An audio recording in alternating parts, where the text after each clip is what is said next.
Kinumpirma ni Justice Secretary Vitaliano Aguirre ang di umano'y planong pagpapatalsik sa kanya. Abaga nasa likod nito mga empleyado rin umano ng DOJ. May report si Marita Moahe. Ibinunyag ni Department of Justice Secretary Vitaliano Aguirre na may grupo sa loob ng DOJ na nagbabalak na patalsikin siya sa pwesto. Hindi raw umano ito natatakot na mawala sa pwesto dahil sa hindi naman daw niya hiniling ito. Sabay hamon pa na sasamahan pa umano niya ang mga nagsasabi nito kay Pangulong Rodrigo Duterte. I did not seek this appointment. I will not even lose a single night's sleep if this post is taken away from me. I might even be thankful if I'm removed. Hindi ako kapitan.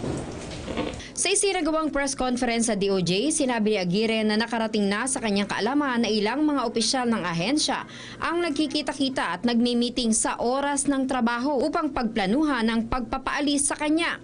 Talamak din di umanong korupsyon sa ahensya at sinabi pa na ipinangako niya kay Pangulong Duterte na hindi niya ito hahayaan. There are so many reports of corruption in the DOJ. Kaya sabi kong ganyan, I will not be a hypocrite. Hindi ako maaaring mag-umpisa, magsimula ng pag-imbestiga ng corruption sa other offices if within my backyard ay nandun ang nests of corruption.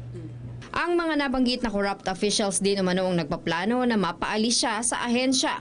Hindi niya pa pinangalanan ang mga ito, subalit sinabi niya na alam niya kung anong mga nangyayari, kung saan nagaganap ang meeting, pati na rin ang oras nito. Nagbabala rin ng kalihim sa mga corrupt na empleyado at opisyal na huminto na sa kanilang ginagawa. Corruption by commission and corruption by omission must both be stopped. It simply has to stop. Stop it or we will stop it. Nilinaw naman ni Aguirre na walang kinalaman dito sa Senator Leila de Lima at maging sa usapin ng illegal drugs. Para sa PTV News, Marita Moahe.